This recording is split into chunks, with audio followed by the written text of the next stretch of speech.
యేసుక్రీస్తు శ్రేష్టమైన నామంలో నేటి ఆరాధనకు కూడి వచ్చిన మీ అందరికి కూడా నా హృదయపూర్వకమైన వందనాలు తెలియజేస్తా ఉన్నాను.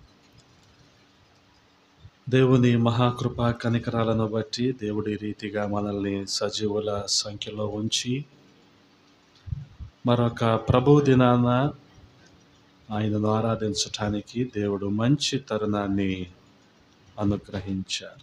హల్లెలూయా. లేఖనాల నుంచి ఒక మాటను ధ్యానించుకుందాం.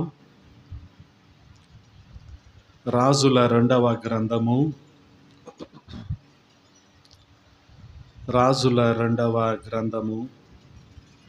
4వ అధ్యాయము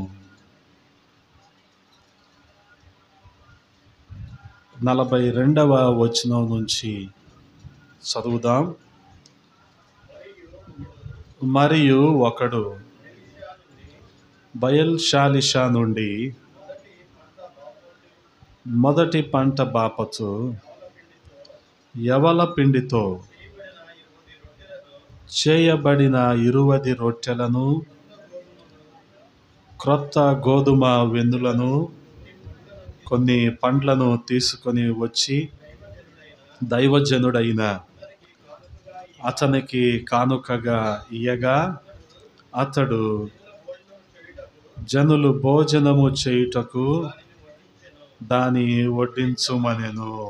అయితే ఆ పనివాడు 100 మందికి వడ్డించుటకు ఇవి ఎంతయని చెప్పగా అతడు వారు తినగా మిగులునని యెహోవా సెలవిచ్చి ఉన్నాడు గనుక జనులు భోజనము చేయునట్లు వడ్డించుమని మరలా ఆజ్ఞ ఇచ్చెను.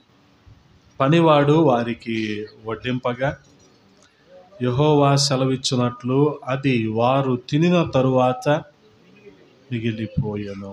ప్రార్థన. వారు తినిన తరువాత మిగిలిపోయెను. మమ్ముల్ని మిక్కిలిగా ప్రేమించిన మా ప్రియ పరలోకపు తండ్రి, ఈ సమయంలో మరొకసారి మీ పాద సన్నిధి చేరటానికి మీరు చూపిన కృపను బట్టి స్తోత్రాలు. గడిచిన కాలమంతా మీ రెక్కల నీడలో భద్రపరిచారు, క్షేమాన్ని సమృద్ధిని అందించారు. వందనాలు రజా. మీరు ఏర్పాటు చేసిన ఈ వాక్య భాగాలను బట్టి స్తుతిస్తూ ఉన్నాం. ఈ మాటలని మా వినికిడిలో దీవించండి, మా సమయాన్ని దీవెనకరంగా మార్చండి. అల్పుడైన నన్ను మరుగు చేయండి, మీ ఆత్మచేత నింపి వాడుకోమని బతిమాలుకుంటున్నాను. సమస్తాన్ని మీ స్వాధీనంలో ఉంచుకోనండి. మీకే మహిమలు ఆరోపిస్తూ యేసయ్య పరిశుద్ధ నామములో అడిగి వేడుకుంటున్నాము పరమ తండ్రి, ఆమేన్. ప్రభువునందు ప్రియ సహోదరి సహోదరులారా, చదవబడిన లేఖనాలు చాలా శ్రద్ధగా గమనించండి. ఎలీషా ప్రవక్త చేస్తున్న మరొక అద్భుతాన్ని మనం ఇక్కడ చూస్తూ ఉన్నాం. 4వ అధ్యాయంలో ఇప్పటికే 4 అద్భుతాలు రాయబడ్డాయి. ఇది 4వ అధ్యాయంలోని ఆఖరి అద్భుతం. ప్రవక్త ఎలీషా గిల్గాలులో ఉన్నాడు. ఎలీషాతో పాటు శిష్యులు అనేక మంది అక్కడే ఉన్నారు. తీరా ప్రాంతంలో ఏమొచ్చిందంటే కరువు వచ్చింది. కారణంగా అక్కడ ఎవరికి కూడా సమృద్ధిగా ఆహారం లేదు. అందరూ కూడా ఆకలితో అలమటిస్తున్న పరిస్థితి. ఆ పరిస్థితుల్లో ఒక వ్యక్తి బయల్షాలిషా నుండి బయలుదేరి ఎలీషా ప్రవక్త దగ్గరికి వచ్చి, మరి మొదటి పంట బాపతు అంటే ప్రథమ ఫలముగా 20 యవల రొట్టెలు, క్రొత్తగా తుంచిన గోధుమ వెన్నులు, కొన్ని పండ్లు తీసుకొని ఎలీషాకి ఇచ్చాడు.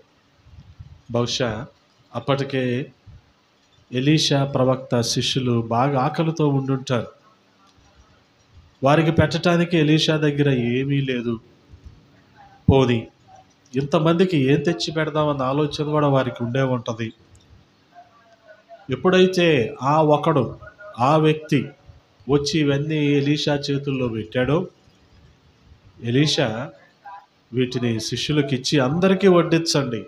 ఎంతమందికి? 100 మందికి వడ్డించాలి. 100 ఎంత? 20 రొట్టెలు. మరి 20 రొట్టెలు 100 మందికి ఎలా సరిపోతాయి అన్న సందేహం మనకు కలిగినట్టే శిష్యుడికి కూడా కలిగింది. అయ్యా, ఇంతమందికి ఎలా సరిపోతాయి అంటే, ఎలీషా అంటున్నాడు, అందరికీ సరిపోతాయి, అందరూ తినగా మిగిలిపోతాయి అని దేవుడు నాకు చెప్తున్నాడు. నువ్వు నన్ను అడగటం కాదు, దేవుడు నాకు చెప్తున్నాడు. గమనించండి, దేవుని చేతిలో ఏది ఉన్నా సరే అది సమృద్ధిగా మనం అనుభవిస్తాం. అది వస్తువు కానివ్వండి, ఆహారం కానివ్వండి, మనము కానివ్వండి, ఆయన చేతుల్లో ఉన్నప్పుడు అది సమృద్ధే. అందుకనే బహుశా శిష్యుడికి ఆ విశ్వాసం లేదేమో, అందుకని అంటున్నాడు, అయ్యా ఎంతమందికి ఎలా సరిపోతాయి అంటున్నాడు. కానీ ఎలీషా అంటున్నాడు, సరిపోతాయి, మిగిలిపోతాయి కూడా, అందరూ తినగా మిగిలిపోతాయి కూడా, కాబట్టి వెళ్ళి వడ్డించండి అన్నాడు. వడ్డించిన తర్వాత 44వ వచనంలో మనం చూడగలిగితే, పనివాడు వారికి వడ్డింపగా యెహోవా సెలవిచ్చినట్లు అది వారు తినిన తరువాత గొప్ప అద్భుతం. వారు తినగా ఇంకా రొట్టెలు మిగిలినాయి. ఉన్నాయే 20. వాస్తవానికి మన లెక్కల్లో మనం చూడాలి అంటే కనీసం ఒక వ్యక్తి 4 రొట్టెలు తిన్నా కదా, పిల్లోడే 4-5 పుల్కాలు తింటాడు ఈ రోజున. అలాంటిది పెద్దలు 4 రొట్టెలు తినలేరా? అలాగనుకున్నా అతను తెచ్చింది ఒక 5గురికి సరిపోద్దేమో. మిగతా 95 మంది పరిస్థితి ఏంటి? మరలా కొరతేగా. ఈ కొరతలో ఎలీషా దేవుడి వైపు చూశాడు. ఎంత గొప్ప విశ్వాస పరిమాణాన్ని మనకు ఎలీషా నేర్పిస్తున్నాడో అర్థం చేసుకోవాలి. గమనించండి, నాకు దేవుడు చెప్తున్నాడు, నేను మనుషుల మాటలు వినటం కాదు. బహుశా ప్రతిరోజు వడ్డిచ్చేవాడివి నువ్వేనేమో, నీకు మనుషులు తలకాయలు లెక్క తెలిసామో, కానీ దేవుని లెక్క ఏంటి? 100 మంది తినగా ఇంకా మిగిలిపోతాయి. హల్లెలూయా! గొప్ప అద్భుతం, గొప్ప అద్భుతం. అందుకనే గమనించండి, ఇటువంటి అద్భుతాలు అనేకం కూడా ఈ 4వ అధ్యాయములో మనం చూస్తూ ఉంటాం. వాస్తవానికి కొరతగా ఉన్న పరిస్థితుల్లో, కరువులో దేవుడు తన సమకూర్పును, తన సమృద్ధిని, తన పట్ల విశ్వాసము కలిగిన వారికి ఎలాగా ఏర్పాటు చేస్తున్నాడో ఈ ఒక్క అద్భుతాన్ని మనం గమనించగలిగితే ఆత్మీయంగా అనేకమైన విషయాలు మనం నేర్చుకుంటూ ఉంటాం. అందుకని ఆ ఎవరో మనకు తెలియదు. అతని పేరు కూడా రాయబడలేదు. గమనించండి, ఒకడు ప్రవక్తకి అర్పణగా తీసుకొచ్చాడు 20 రొట్టెలు. కానుక తెచ్చిన వాడి పేరు కూడా రాయబడలేదు. అంటే పరిశుద్ధాత్ముడు అనుమతించలేదు, అవసరం లేదు. ఇదే 4వ అధ్యాయంలో చూడండి, 8వ వచనంలో గనురాలైన షునేమి స్త్రీని మనం చూస్తాం. ఎలీషా ఆ పట్టణానికి వచ్చినప్పుడల్లా అక్కడ బస చేస్తూ ఉండేవాడు, వారి ఆతిథ్యాన్ని తీసుకుంటూ ఉండేవాడు. ఆ పేరు రాయబడిందా? రాయబడలేదు. గమనించు. అలాగే రాజుల మొదటి గ్రంథం 17వ అధ్యాయములో ఏలియాని పోషించిన విధవరాలు, సారేపతు ఊరిలోని విధవరాలు. ఏలియాతో దేవుడు చెప్పాడు, ఏలియా నువ్వు సారేపతు ఊరు వెళ్ళి అక్కడుండు, నేను ఒక విధవరాల్ని పంపిస్తున్నాను, ఆమె నిన్ను పోషిస్తుంది. బహుశా ఆమె దగ్గర కూడా ఏమీ లేదు, కానీ ప్రవక్తను పోషించిన విధానాన్ని బట్టి ఆమె ఎంతగా ఆశీర్వదించబడిందంటే ఆమెకు ఏ రోజు కూడా ఆహార కొరత అనేది లేదు. గమనించండి, ఆహార కొరత అనేది లేదు ఆ రీతిగా. కానీ అక్కడ సారేపతు ఊరిలో విధవరాలు అన్నాడు కానీ, షునేమి పట్టణంలో గనురాలు అన్నాడు కానీ, వాళ్ళ పేర్లు రాయబడ్డాయా? రాయబడలేదు. కానీ గమనించండి, నేటి క్రైస్తవ సమాజంలో పేరు చెప్పాలి.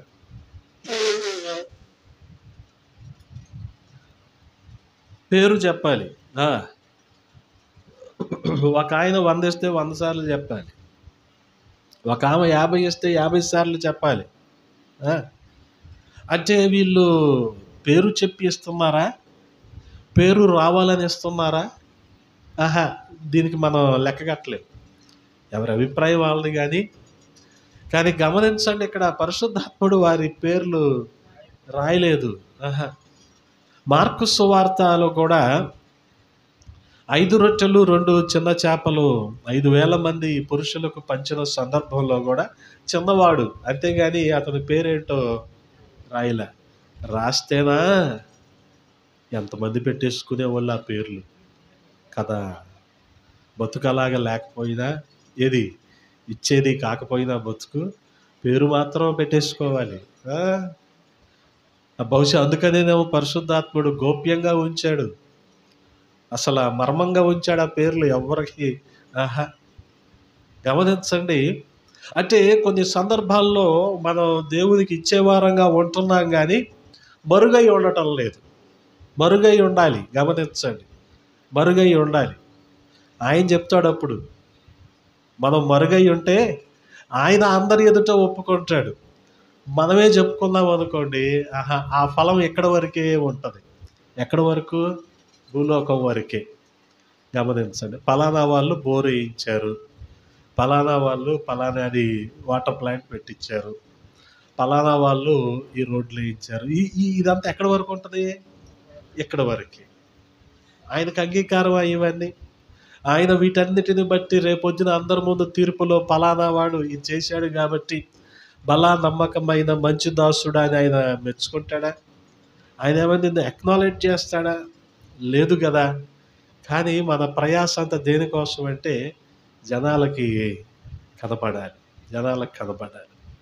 అందుకనే ఫ్యాన్ ఇచ్చేటప్పుడు ఏం చేయాలి? ఫ్యాన్ మీద 3 రెక్కల మీద పేరు రాయాలి. ఫ్యాన్ తిరిగేటప్పుడు కనపడదుగా, మరి ఏం చేయాలి? ఫ్యాన్ వేయకూడదు. అప్పుడు ఇలా అనగానే కనపడతాయి, రెక్క రెక్కకి పేరు కనపడతా ఉంటుంది. పలానా వాళ్ళు బహుకరించారు. ఏంట్రా బాబు బహుకరణ అంటే? రిటైర్మెంట్ బహుకరణ అది. అంటే ఇంతకాలం ఏమి ఇవ్వాల మందిరానికి. 30 ఏళ్ళు ఉద్యోగం చేశాక రిటైర్మెంట్ అప్పుడు ఏదో ఒక చిన్న క్రాంప్టన్ ఫ్యాను, ఓరియంట్ ఫ్యాను ఏదో ఇచ్చారు. దాని మీద మళ్ళీ రేడియం స్టిక్కరింగ్. కానీ గమనించండి, 100 మందిని పోషించాడు కదా ఈ వ్యక్తి. ఆహా, ఇతని పేరు రాయబడలేదు. చాలా గొప్పగా ఈ సంగతి మనం అర్థం చేసుకోవాలి. అందుకనే కొన్ని సందర్భాలలో మనం మరుగై ఉండటమే మంచిది. మనం మరుగై ఉండటమే మంచిది.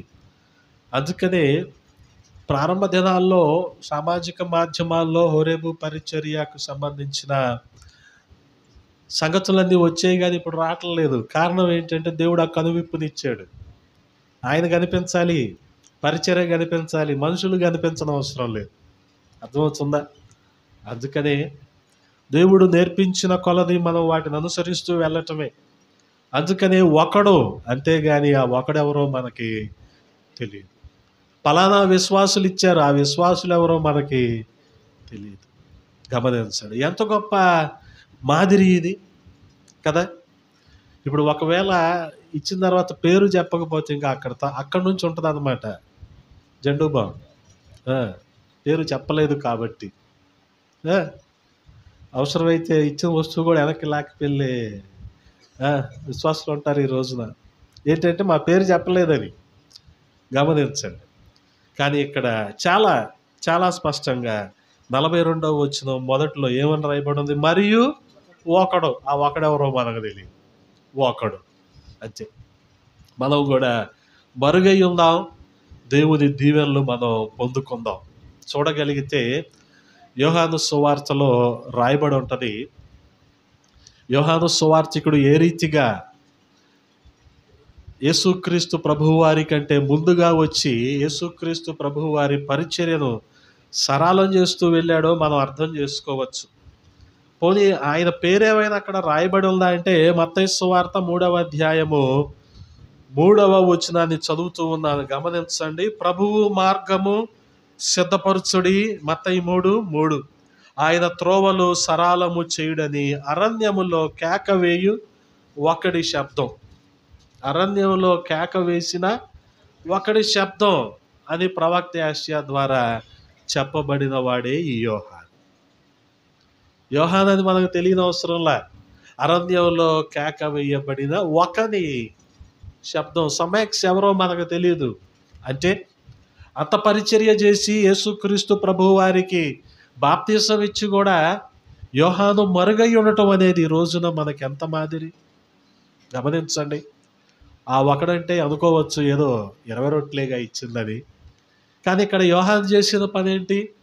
యేసుక్రీస్తు ప్రభువు వారికి బాప్తీసం ఇచ్చాడు కదా. మన మందిరానికే హేబెల్ రాజా, జయసుధా, దివ్యవాణి అయ్యన పేర్లు వీళ్ళు వచ్చారనుకోండి, మనం ఆగుతామా? సెల్ఫీలు దిగుతావా? దిగేం చేస్తాం? వెంటనే స్టేటస్లో పెడతాం కదా. పోనీ నాకే పబ్లిసిటీ పిచ్చ ఉందనుకుందాం, ఏం చేస్తా? ఫలానా వాళ్ళు మా మందిరానికి వచ్చారు అని నేను పెద్ద పెద్ద ఫ్లెక్సీలు వేస్తా సెంటర్లో. ఏది? జయసుధా వచ్చినందుకే. అదే అనుకుంటే మనం ఇప్పుడు యోహాను ఎవరికి బాప్తీసం ఇస్తున్నాడు? యేసుక్రీస్తు ప్రభువుకే బాప్తీసం ఇస్తున్నాడు, కానీ పేరు చెప్పుకున్నాడా? లేదే. అరణ్యంలో కేక వేయు ఒకని శబ్దం. ఒకడు బయల్ షాలిషా నుంచి వచ్చి 20 రొట్టెలు ఇచ్చాడు. ఒకడు. సారేపతు గ్రామంలో ఒక విధవరాలు,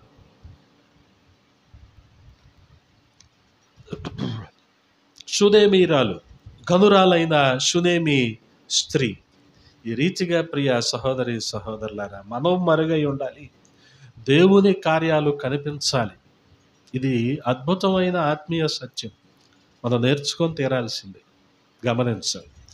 అందుకనే ఒకవేళ మనము ఈ పేరు ప్రఖ్యాతల కోసం మనం పాకులాడామనుకోండి, ఆ ఫలం ఎక్కడి వరకు ఉంటుందని చెప్పాను? భూమి వరకు. అంతేగాని పరలోకంలో తండ్రి దగ్గర ఆయన ఒప్పుకోడు. ఇదే మత్తయి సువార్త 6వ అధ్యాయంలో మనం చూడగలిగితే, మత్తయి సువార్త 6వ అధ్యాయము 1వ వచనంలో, మనుషులకు కనబడవలెనని వారి ఎదుట మీ నీతి కార్యము చేయకుండా జాగ్రత్త పడుడి. మనుషులకు కనిపించాలని లేని ఎడల పరలోకమందున్న మీ తండ్రి యొద్ద మీరు ఏది? మనుషుల ముందు కనిపించారు కాబట్టి మీరు పరలోకంలో ఫలము పొందరు. కావున నీవు ధర్మము చేయునప్పుడు ఎలా చేయాలంట? మనుషుల వలన ఘనత నొందవలెనని వేషధారులు సమాజ మందిరములలోనూ వీధులలోనూ చేయులాగున నీ ముందర బోర ఊదింపవద్దు. వారు తమ ఫలము పొంది ఉన్నారని నిశ్చయముగా మీతో చెప్పుచున్నాను. ఎలాగుండాలి మనం చేసే ధర్మం? 3వ వచనంలో అంటున్నాడు కదా, నీ ధర్మము రహస్యముగా నుండి నిమిత్తము నీ కుడి చెయ్యి చేయునది నీ ఎడమ చేతికి తెలియక ఉండవలెను. గమనించండి, కానుక ఎలాగుండాలి? ఎవరికి తెలియకూడదు. ఇది దేవునికి నీకు మధ్య ఉన్న మొక్కుబడి లేదా నిబంధన కదా. అందుకనే తెలియాల్సిన అవసరం లేదు. అందుకని ఎలీషా అతని పేరు రాయలేదు. ఏమన్నాడు? ఒకడు. ఎక్కడి నుంచి వచ్చాడు? బయల్ షాలిషా నుంచి వచ్చాడు. అంత మాత్రమే కాదు, ఈ కానుక తెచ్చిన వాడు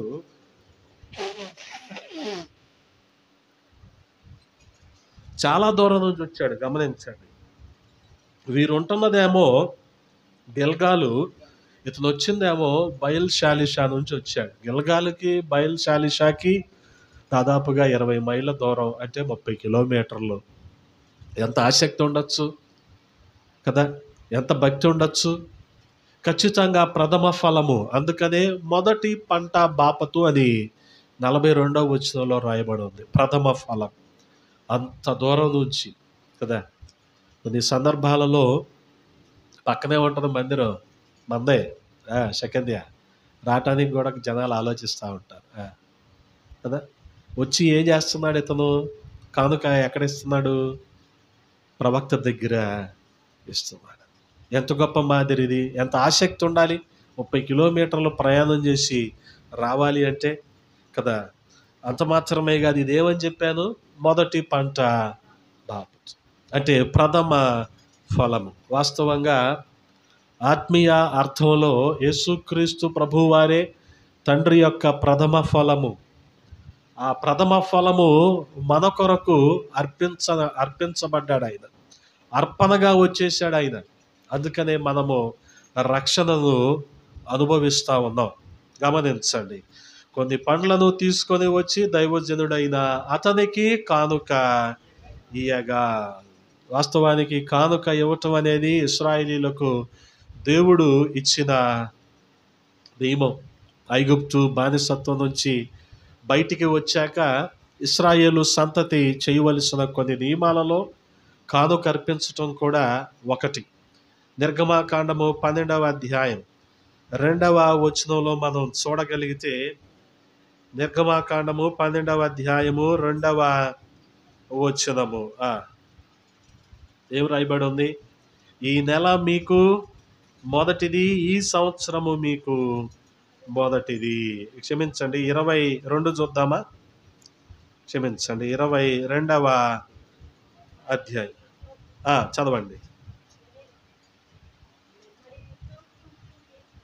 ఆ 22:2.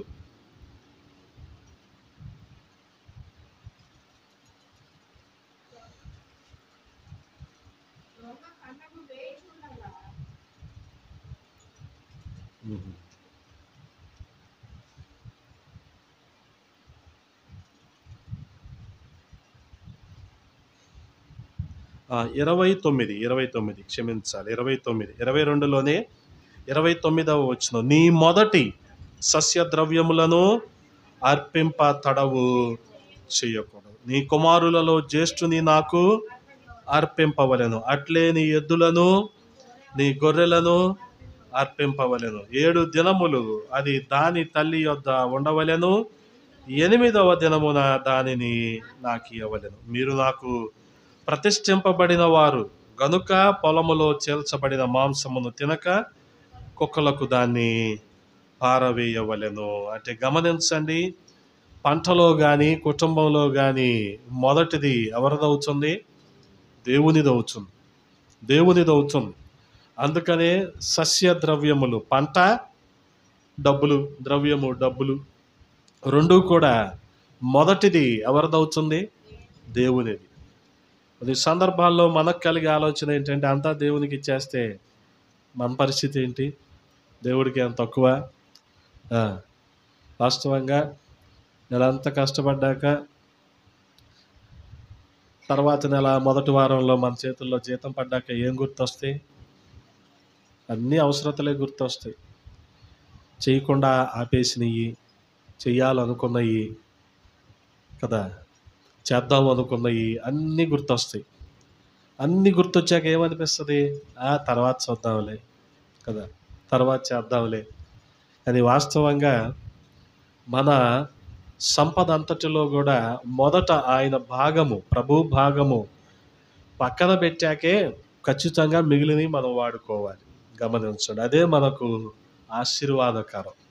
అందుకనే మలాకీ గ్రంథం 3వ అధ్యాయం 10వ వచనంలో రాయబడి ఉంటుంది కదా, నా మందిరంలో సమృద్ధిగా ప్రతిదీ ఉండేలాగున మీరు 10వ వంతుని ఎక్కడికి తీసుకొని రావాలి? దేవుని మందిరంలోనికి మీరు తీసుకొని రావాలి. వాస్తవంగా దేవుని మందిరం అనగా రక్షించబడిన వారి సమూహము, ఆయన భక్తులు ఉండే ప్రదేశము. అందుకనే దావీదు మహారాజు అంటాడు, ఆయన యందు భయభక్తులు గలవారి ఎదుట నా మొక్కుబడులు చెల్లించదను అంటున్నాడు. 22వ కీర్తన 25వ చరణంలో. అందుకనే వాస్తవానికి ఇదంతా కూడా మనము కష్టతరంగా కాదు కానీ కృతజ్ఞతతో చేయాలి. ఎందుకని? దేవుడు మనకిచ్చిన క్షేమాన్ని బట్టి, సమృద్ధిని బట్టి, ఆయన మనకు అనుగ్రహించిన ఆరోగ్యాన్ని బట్టి, కృతజ్ఞతతో ఇవన్నీ మనం చెయ్యాలి.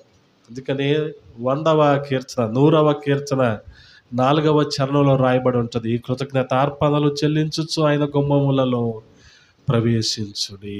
గమనించండి, ఇంతకు ప్రథమ ఫలము ఇది సంతానములో కూడా ప్రథమ ఫలము దేవునికి ఇవ్వాల్సిన వారమై ఉన్నాం. వాస్తవంగా దేవుడు ఇశ్రాయేలీయులకు ఇచ్చిన నియమ నిబంధనల్లో ఇది చాలా ప్రాముఖ్యమైనది. అదే రీతిగా ఇందులో ఉన్న ఆత్మీయ అర్థాన్ని మనం గమనించగలిగితే యేసుక్రీస్తు ప్రభువారు ఈ లోకానికి ప్రథమ ఫలముగా అర్పించబడ్డాడు. పునరుద్ధానుడైన యేసుక్రీస్తు ప్రభువారు తండ్రి వద్ద నుంచి మనకు ఇవ్వబడిన ప్రథమ ఫలము. అందుకనే కొరింథీయులకు రాసిన మొదటి పత్రిక 15వ అధ్యాయం, కొరింథీయులకు రాసిన మొదటి పత్రిక 15వ అధ్యాయము 23వ వచనాన్ని చదువుతూ ఉన్నాను. ప్రతి వాడును తన తన వరుసలోనే బ్రతికింపబడెను. కారణం ఏంటి? ప్రథమ ఫలము క్రీస్తు. తరువాత క్రీస్తు వచ్చినప్పుడు ఆయన వారు బ్రతికింపబడుదురు. ఆయన పునరుద్ధానుడయ్యాడు కదా, మనల్ని కూడా పునరుద్ధానులుగా ఆయన చేయటానికే ఉన్నాడు. అందుకని ఆయన ప్రథమ ఫలముగా మన కోసం అర్పించబడ్డాడు. అందుకనే మనము ఆయన కొరకు ప్రతిష్ఠించబడి ప్రత్యేకించబడి పరిశుద్ధపరుచుకొని ఈ లోకంలో జీవించవలసిన వారమై ఉన్నాం. అందుకనే యాకోబు కూడా అంటాడు, మొదటి అధ్యాయము 10వ వచనంలో, మరి తాను సృష్టించిన వాటిలో మనము ప్రథమ ఫలముగా నుండినట్లు సత్యవాక్యము వలన మనలను ఆయన సంకల్పము ప్రకారము కొనెను. గమనించండి, ఆయన ఎలాగైతే ప్రథమ ఫలముగా ఉన్నాడో మనము కూడా ప్రథమ ఫలముగా అవటానికే ఆయన మనల్ని తన స్వరక్తమిచ్చి కొన్నాడు. హల్లెలూయా. అందుకనే యేసుక్రీస్తు ప్రభువారు ప్రథమ ఫలం, దేవుడు మనకిచ్చిన ప్రథమ ఫలం. ఎటువంటి పరిస్థితుల్లో ఇవ్వబడిందంట గమనించండి. ప్రథమ ఫలము ఆ ఒకడు బయల్షాలిషా నుంచి ఎటువంటి పరిస్థితుల్లో తీసుకొని వచ్చాడు ఈ ప్రథమ ఫలము? కరువులో ఉండగా, గిల్గాలులో కరువు ఉండగా తీసుకొని వచ్చి ఇచ్చాడు. తండ్రి అయిన దేవుడు యేసుక్రీస్తు ప్రభువారిని ప్రథమ ఫలముగా ఎటువంటి పరిస్థితుల్లో మన కోసం ఈ లోకానికి ఇచ్చాడు? లోకమంతా పాపముతో నిండి ఉన్నప్పుడు, పాపాన్ని బట్టి లోకమంతా మరణంలో ఉన్నప్పుడు ఆయన మనకు ప్రథమ ఫలముగా ఇవ్వబడ్డాడు. గమనించండి, పైగా కరువు మాత్రమే కాదు, ఇక్కడ ఎలీషా సమయంలో మరి అక్కడ ఆహాబు రాజు అతని కుమారుల దుష్టపాలన కూడా కొనసాగుతూ ఉంది. యేసుక్రీస్తు ప్రభువారు ప్రథమ ఫలముగా అర్పించబడినప్పుడు గమనించండి, హేరోదు రాజు అతని దుష్ట పరిపాలన కూడా కొనసాగుతూ ఉంది. అటువంటి సమయంలో ప్రథమ ఫలముగా ఆయన ఇవ్వబడినట్లు మనం చూస్తూ ఉంటాం. అందుకనే ఒక విషయాన్ని మనం బాగా జ్ఞాపకం ఉంచుకోవాలి. అదేంటంటే, ఇవ్వటంలో అభివృద్ధి ఉంటుంది, బిగబట్టడంలో అంతా లోటే ఉంటుంది. ఇవ్వటంలో అభివృద్ధి, ఇచ్చి మనం అభివృద్ధి పొందాలి, ఇచ్చి ఆయనను శోధించాలి. కానీ మనం బిగబట్టామనుకోండి అంతా లోటే అది కదా. అందుకనే జ్ఞాని అయిన సొలొమోను అంటాడు 11వ అధ్యాయము 24వ వచనంలో, సామెతల గ్రంథము 11వ అధ్యాయము 24వ వచనంలో ఈ రీతిగా రాయబడి ఉంది, వెదజల్లి అభివృద్ధి పొందువారు కలరు, తగిన దానికన్నా తక్కువ ఇచ్చి లేమికి వచ్చువారు కలరు. వెదజల్లి అభివృద్ధి పొందేవారు, విస్తారముగా దేవునికి ఇచ్చి అభివృద్ధి పొందినవారు. ఎందుకనంటే ఆయన చేతుల్లో మనం ఇచ్చేది అనేక రెట్లుగా ఆశీర్వదించబడుతుంది. ఇతను ఇచ్చినవి 20 రొట్టెలే, కానీ అవి ఎన్ని రొట్టెలుగా ఆశీర్వదించబడ్డాయి? 100 మందికి.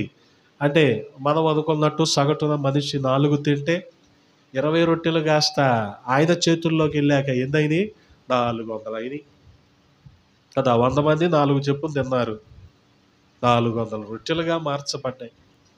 అలాగే 5 రొట్టెలు కాస్త ఆ చిన్నపిల్లోడి చేతిలో ఉంటే 5గానే ఉండేయేమో. బహుశా అతని ఆకలి మాత్రమే తీరేదేమో. కానీ 5,000 మంది పురుషులకు అవి ఎంత సమృద్ధిగా సరిపోయింది. అందుకనే మనము వెదజల్లి అభివృద్ధి పొందాలి.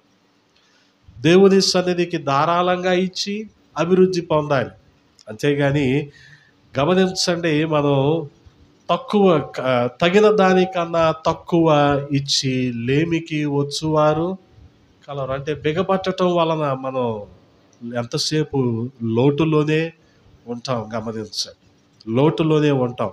అదే ఆయన చేతుల్లోకి మనం ఇచ్చాక దేవుడు మనల్ని నిండారులుగా ఆశీర్వదిస్తాడు. ఒకసారి హన్నాని జ్ఞాపకం చేసుకుందాం. సమూయేలు మొదటి గ్రంథంలో 1వ అధ్యాయం 20వ వచనంలో సమూయేలు పుడతాడు. ఆమె ప్రార్థన ఎటువంటి ప్రార్థన గమనించండి. ఏడుస్తూ కన్నీరు కారుస్తూ ఎంతగానో దేవుని సన్నిధిలో ప్రాధేయపడింది. అయ్యా, ఒక్క కుమారుణ్ణి ఇవ్వు. ఎందుకంట మళ్ళీ తిరిగి ఆయనకే ఇస్తుందంట ఆమె. గమనించండి కదా. వాస్తవంగా పక్కన చుట్టుపక్కల ఉండేవారు కానీ, పెనిన్నా కానీ, వీళ్ళతో వచ్చిన ఈ గొడవలు కానీ, వీటన్నిటి బట్టి హన్నా అసలు సమూయేలుని ఇవ్వకూడదు కదా. సమూయేలుకి నీట్గా జాన్సన్ బేబీ పౌడర్ రాసి కదా, కొద్దిగా ఐటెక్స్ కాటుక దిష్టి చొక్క పెట్టి, వీలైతే అప్పుడే తెచ్చిన సాయిబాబా స్వీట్స్ నుంచి స్వీట్ ప్యాకెట్ రబ్బర్ బ్యాండ్ ఉంటుంది కదా, దాంతో కూడా పిలకేసి ఇది ఎంతదే అలా చూసుకోవాలి. కానీ చూసుకుందా? దేవునికి ఇచ్చేసింది. ఎంత గొప్ప తల్లి అండి. పోనీ దేవుడు ఆమెను విడిచిపెట్టాడా? ఒక్కగానొక్క కొడుకుని ఇచ్చేసింది అని చెప్పి అందరూ అనుకొని ఉండుంటారు. కానీ 2వ అధ్యాయం 20వ వచనంలో మనం చూడగలిగితే, 2వ అధ్యాయము 20వ వచనంలో ఆమెకి ఇంకా 3 కుమారులు 2 కుమార్తెలు కలిగారంట. ఆమెను విడిచిపెట్టలేదుగా దేవుడు. అందుకనే ఇచ్చిన వారిని ఎవరు దేవుడు విడిచిపెట్టడు. గమనించండి. అది కొన్ని సందర్భాలలో మందిరానికి ఇవ్వటానికే మనకు చేతులు రావు సాధారణంగా. ఎందుకు రావో నాకు తెలియదు, కానీ రావు కదా. ఇందులో మనకుండే అభిప్రాయం ఏంటంటే, మందిరంలో ఏంటి ఇచ్చేది, ఆయనే రమ్మని ఇంటికి వచ్చి ప్రార్థన చేసి తీసుకెళ్తాడు. బైబిల్ ఏం చెప్తుంది? మందిరంలో ఇమ్మంటుంది కదా. మనకుండే ఆలోచన ఏంటి, ఆయనే రమ్మని ఒకసారి ఇంటికి వచ్చి ప్రార్థన చేసి తీసుకెళ్తాడు. అలా తీసుకెళ్లే వాళ్ళు కూడా ఉంటారులేండి, కాదనలేదు. ఎవరు అవసరతలు వాళ్ళని కదా. రేపొద్దున వీళ్ళ ఇంటికి వెళ్ళకపోతే అసలు వీళ్ళు ఎప్పటికి రారేమో, ఇలా భయాలు వీళ్ళకుంటాయి. ఎంతకాలం దువ్వుతా పరిచర్యలు చేస్తారండి కదా. ఎంతకాలం జనాల్ని బుజ్జగిస్తా పరిచర్యలు చేస్తారు. వాస్తవానికి ఆయన పరిచర్య పట్ల వేగిరపాటు, ఒక బాధ్యత మనం కలిగి ఉన్నాం అనుకోండి, స్వయం అనేది పోద్ది. వాస్తవంగా స్వయం అనేది ఉండదు ఇంకా మనకి. నన్ను పిలవలేదు, నాకు చెప్పలేదు, ఇవన్నీ ఉండవు ఇంకా. అది ఎప్పుడైతే వచ్చిందో అపవాది నేను పరిచర్యలో ఉండనివ్వడు. గమనించండి. ఈ రోజున చాలామంది గుర్తింపు కోసమే చచ్చిపోతున్నారు. గుర్తింపు కావాలి వాళ్ళకి. వాస్తవంగా ఆయన కదా మనకి గుర్తింపుని ఇవ్వాల్సింది. దానికోసం మనం పాకులాడం, మనుషులు చూడాలి. అందుకని అవన్నీ ఇక్కడే ఉంటాయి అని చెప్పా. ఇక్కడ వరకే అవన్నీ. గమనించండి. నాకు పలానా డీన్ తెలుసు, పలానా రిజిస్ట్రార్ తెలుసు, వీసీ తెలుసు అని నేను చెప్పకూడదు. వాళ్ళు చెప్పాలి పలానా జాయ్ మాకు తెలుసు అని. అర్థమవుతుందా? అది కదా ఘనత. మనం చెప్పుకోకూడదు సో అండ్ సో అది ఇది అని. ఆయన చెప్పాలి బలా నమ్మకమైన మంచి దాసుడా అని. అందుకనే గమనించండి, ఒక్కగానొక్క కొడుకుని ఏలీ ప్రవక్త దగ్గరికి పంపించేసింది. అయినా సరే ఆమెకి తక్కువేం లేదు. ఇంకా 3 కుమారులు 2 కుమార్తెలు కలిగారంట. 2వ అధ్యాయము 20-21వ వచనంలో. పోనీ అబ్రహాంని అడిగాడు కదా దేవుడు ఇస్సాకునిచ్చేయని. అబ్రహాం సిద్ధపడిపోయాడు. నీ సంతానాన్ని ఆకాశ నక్షత్రాల్లాగా నేను విస్తరింపజేస్తానన్నాడు. అబ్రహాము దానికి కూడా సిద్ధపడిపోయాడు. అందుకనే గమనించండి, ఈ రోజున ఇశ్రాయేలీని దేవుడు ఎంతగా ఆశీర్వదించాడు. సారేపతు ఊరిలో ఉన్న విధవరాలు ఆ రొట్టెలు చేసుకొని ఇక అదే ఆఖరి భోజనం వాళ్ళకి. ఇక తర్వాత వాళ్ళ దగ్గర పిండి లేదు, ఏమి లేదు. ఆ రొట్టెలు కాల్చుకోవటానికే పొలంలో ఏరుకోవటానికి వచ్చింది. అప్పుడు ఏలియా కనిపించాడు. ఏలియాకి భోజనం పెట్టింది. ఇంకెప్పుడు కూడా వాళ్ళ ఇంట్లో కరువు ఉందా? లేదు. గమనించు. అందుకనే దేవుడు ఇచ్చే హృదయాన్ని చూస్తాడు, ఇచ్చే చెయ్యిని కాదు. ఇచ్చే హృదయాన్ని చూస్తాడు. ఎటువంటి పరిస్థితుల్లో ఇచ్చారు. ఈమెకి ఈ రోజున ఈ రొట్టెలు అయిపోతే రేపు పొద్దున్న నుంచి సారేపచ్చు విధవరాలకి తిండి లేదు. అయినా సరే ఇచ్చింది. అలాగే శిష్యులతో యేసుక్రీస్తు ప్రభు వారు చెప్తా ఉన్నారు. గమనించండి. మార్కు సువార్త 12వ అధ్యాయము 43వ వచనంలో ఈ కానుక పెట్టిలో వేసిన వారందరికంటే ఈ బీద విధవరాలు ఎక్కువ వేసిందని మీతో చెప్పుచున్నాను. అందరికంటే ఎక్కువ వేసింది. ఎంత పోనీ? 2 కాసులే కదా వేసిందే, 2 కాసులు. మరి ఎక్కువ ఏంటి అంటే ఆమెకున్నదంతా ఆ 2 కాసులే మరి. అందుకని అందరికంటే ఎక్కువ. మిగిలిన వారంట వారికి ఉన్న సమృద్ధిలో నుంచి కొంత తీసి ఇచ్చారంట, అంతే కదా. సమృద్ధిలో నుంచి కొంత తీసి ఇచ్చారు, అంతేగాని ఏమకి కలిగినదంతా చేసింది. దేవుడు ఆ కానుకను చూశాడు. అందుకనే గమనించండి, వెదజల్లి అభివృద్ధి పొందటమా లేదా బెగబట్టి లోటులోకి వెళ్ళిపోవటమా ఆలోచించుకోవాలి. వెదజల్లి అభివృద్ధి పొందటం. వీళ్ళందరూ వెదజల్లారు. అసలు ఏమి ముందు వెనక ఆలోచించకుండా వీళ్ళు దేవునికి ఇవ్వటానికి సిద్ధపడ్డారు. కానీ బెగబట్టి దేవుని ఆశీర్వాదాలని పోగొట్టుకున్న పరిస్థితులు కూడా మనం మనుషుల్లో చూస్తూ ఉంటాం. అందుకనే జ్ఞాని అయిన సొలొమోను అంటాడు, 3వ అధ్యాయము 9వ వచనంలో అంటాడు, నీ రాబడి అంతటిలో ప్రథమ ఫలమును నీ ఆస్తిలో భాగమును ఇచ్చి యెహోవాను గణపరచుము, అప్పుడు నీ కొట్టులో ధాన్యము సమృద్ధిగా ఉండును. రాబడి అంతటిలో ఏమివ్వాలి? 10వ భాగము. ఆస్తి అంతటిలో భాగము.